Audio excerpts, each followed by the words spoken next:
Hello all of you, welcome back to UPSC Warriors channel by Unacademy. This is Soundarya. I hope you're all doing good and following these videos. So now we are going to discuss the 19th December 2024 Hindu newspaper. The topic for discussion includes line of actual control and McMahon line, section 6A of the Citizenship Act, and we are also going to study about protected area regime. So how it is different from restricted areas and what is mean by protected areas, and how this section 6A can be related to SM Accord, and what is the amendment that added section 6A to the Citizenship Act, and what is this LAC, how it is different from McMahon line and line of control, etc. So all these topics are again going to be helpful not just for your prelims but also for your mains. Before moving on to that, I have a quick announcement to make that Unacademy Plus subscription is now available for 50% offer, and this subscription is also going to get extended right after the term period in accordance to your plan. And have a look at these batches. These batches are currently happening at your Plus platform. In addition to this, we also have free mock interview program for your interviews also. Let's get back to the topic now. So this article was in news. Why? Because recently India and China, that is Ajit Doval and the Chinese foreign minister, met after a long period of time on lines of special representatives meeting, where both the countries positively reaffirmed their disengagement agreements, that is disengaging their troops along the line of actual control, so has to go back to the pre-2020 standoff situation. So what we have to know here, what is mean by McMahon line, what is mean by line of actual control, how it is going to be different from line of control, etc. Let's try to study that with the help of this MCQ. Consider the following statements with reference to the McMahon line. So it was established as part of boundary negotiations between India and China in the year 1914. So this demarcates Tibet and Arunachal Pradesh region of India and China. It aligns with the line of actual control in the eastern sector. So what is the correct answer here? The correct answer is 2 and 3 only. Statement 1 is not true. Why? Because this was something signed not between India and China, but between British India and Tibet in the year 1914. Let's try to study about this McMahon line in detail now. So this particular McMahon line is the boundary line that demarcates China and India currently, but then this boundary line was not negotiated between China and India. It was negotiated between Tibet and the British India in the year 1914, right? So during when we had British rule in the country. So again it was negotiated by the Foreign Secretary of the Great Britain, McMahon. Hence it was named as what? McMahon line. And who were the parties who accepted this at the Simla Accord in 1914? It was Tibet and the British India. So according to which statement 1 is not correct. And what else you have to know about this line, that is McMahon line? It is 960 kilometers long. It stretches from the Bhutan in the west and extends till 260 kilometers to the east of the Great Divide of Brahmaputra River. So it is 860, I'm sorry, okay. And this particular line is again not recognized by China. Why? China simply says that it was signed between Tibet and British India. Tibet do not have that sovereignty to go for such kinds of treaties. But what India is saying, it was again not a part of China also when this agreement got signed. So it stands valid, right? So this is again something which is a point of contention between India and China. China is not willing to accept that this region belongs to India, and it simply says that the Arunachal Pradesh is a Chinese territory. So this is something which you have to know about McMahon line. It coincides with line of actual control. control. That is, it coincides with line of actual control in the eastern sector. What is line of actual control? Line of actual control is again a boundary between Indian controlled territory and the Chinese controlled territory. You know, it stretches right from here till this region. So we can divide this into three categories or sectors, namely the western sector, middle sector or the central sector, and the eastern sector. Okay, the regions in the western sector includes Ladakh. The region in the middle sector includes Himachal Pradesh, Uttarakhand. The region in the eastern sector includes Arunachal Pradesh and Sikkim. So this particular line separates the border between the Indian controlled as well as the Chinese controlled regions. So now you can see that this particular region in the eastern sector is something in alignment with the McMahon line. So this is all you have to know here. And what is the issue with respect to this LAC? Again, China is not willing to accept this LAC to its full length, and it says that only 2000 kilometer across this stretch is something acceptable. So it means what? Out of 3488 kilometers claimed by India, it says that only 2000 kilometers is accepted and rest all falls to China only. And now let's try to see what is line of control. So line of control is again a similar demarcation marking the Pakistan occupied region of the Kashmir and the Indian controlled region. So this is something which is about 460 miles long, and it is again not an internationally recognized, that is legally recognized international boundary. Okay, so how these line of actual controls and line of control were drawn. So let's try to study that in a separate video where I will be teaching you about how these demarcations started in first place. Say for example, China marking Aksai Chin as its political territory in its political map published in the year 1958, where all the tensions started and culminated into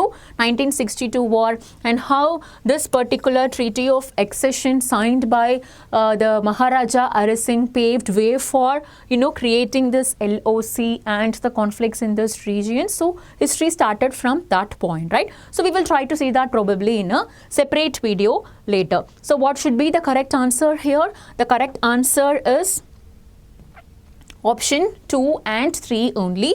Before moving on to the next question, just have a look at these points. So these are some of the important points of contention across all these three sectors that you have to go through. Now, let's get to the second question. It is about the editorial, that is Section 6A of the Citizenship Act. So why the Supreme Court, upheld its constitutionality? What are the pros and cons of this particular judgment? So now, let's study about the Section 6A and the Citizenship Act.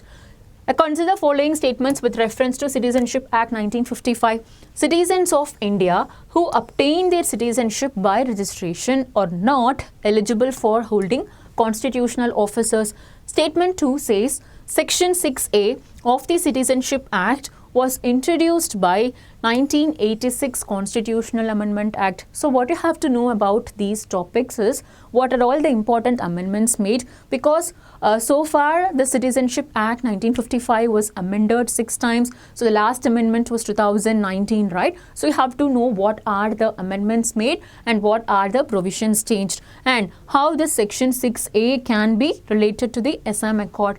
So as far as this question is concerned, the correct answer is statement 2, that is option B, that is 2 only. Statement 1 is not correct. Why? This is something which is true in the United States, where the Constitution explicitly says that only the natural citizens are eligible for constitutional posts. But as far as India is concerned, once the person acquired the citizenship either by descent or by registration or naturalization or incorporation of territory, once the citizenship is granted, then the person should not be treated indifferently from the other citizens. That is, once the citizenship is acquired, you are completely an Indian citizen, and now you can have all the rights enjoyed by the other fellow citizens. So according to which this statement is not correct. Now, let's try to know some of the content about the Citizenship Act 1955. We know that articles 5 to 11 deal with citizenship, but then it do not have all the provisions, that is about how the citizenship can be granted right after the commencement of constitution, how it can be revoked, etc. Because it basically says who can be the citizen of India at the time of commencement of constitution, right? And it has left to the parliament to make all the provisions. Accordingly, Parliament enacted the Citizenship Act in the year 1955, which grants 5 provisions or methods for giving citizenship, that is by birth, descent, registration, naturalization and incorporation of territory. And then this was amended 6 times so far: 1986, 1992, 2003, 5, 15 and 19. So most important amendments include 1986, 2015 and 19. So according to the statement 1, that is, we can make a citizen who either granted with citizenship by naturalization or registration to hold constitutional powers, right? Now, what is Section 6A? Section 6A was added to the Citizenship Act in the year 1986. So this was added following the Assam Accord that was signed by the Government of India with Assam in the year 1985.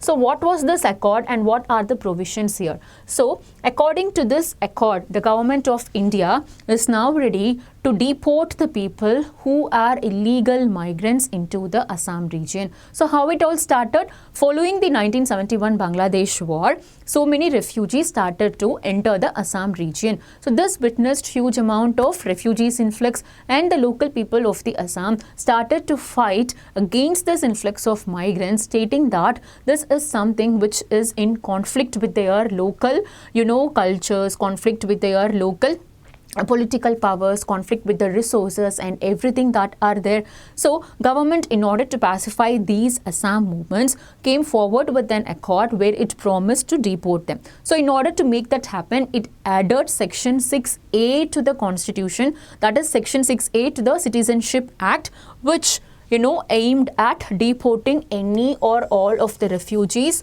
who were entering the region as migrants after March 25, 1971. So what are the provisions of Section 6A? It basically classifies migrants into 2 categories. One is pre-1966, another one is 1966 to 1971. Now, the people who entered as migrants before 1966 can be granted citizenship, right, from that date, but those who entered from 1966 to 1971 can be given citizenship only after going through a mandatory registration process for 10 years. So following which these people will again have to wait for 10 more years to get the political rights. So this is all about the Section 6A. So it is again stating it clearly that those who entered after March 25, 1971 will not be given citizenship and they will be deported, right? So this is all about Assam Accord and Section 6A of the Citizenship Act. Now what you have to know, how the Section 6A Act is justified on the basis of cultural and linguistic displacement that it witnessed, in political and economic strain, social tensions that existed on these regions, etc. Now, these are some of the important amendments that you have to know. 1986 amendment, in addition to including Section 6A, it also changed Section 3. Okay, so earlier we had this provision that those who were born in India, that is in the soil of India, can be given Indian citizenship. But after this Section 3 getting amended, the citizenship can be given to those who are born in India between the 26th of January 1950 to the 1st of July 1987, right? So you have to remember this also. With respect to 2015 amendment, we know that the OCI and PIO were merged together, and in 2019 we came up with another amendment whereby facilitating the grant of citizenship to people without documents migrating from Pakistan, Afghanistan and Bangladesh, and especially who belong to these 6 religious categories, right? So this is to pave way for religious minorities as stated. So these are some of the major amendments that you have to know. Now, let's get back to the third question, the last question for today's discussion. Consider the following statements with reference to protected area regime. Foreigners are not allowed to visit the areas under protected area regime without prior government approval. The regions located between the inner line and the international border of a state is called as a protected area. So according to this question, both these statements are correct and the answer is option C. So now we have to know about what is meant by protected area regime, okay, and how these regions are demarcated as protected regions and why we should not allow the foreigners to enter this region without proper government approval. Let's try to learn that now. And why it was in news? It was in news recently because after relaxing this protected area regime for a long period of time, this was again reimposed, okay, in these regions, Manipur, Mizoram, Nagaland, etc., because of the security reasons. Now, let's try to study what is meant by protected area regime. So, this is basically a kind of regulation which is aimed at controlling the movement of the foreign citizens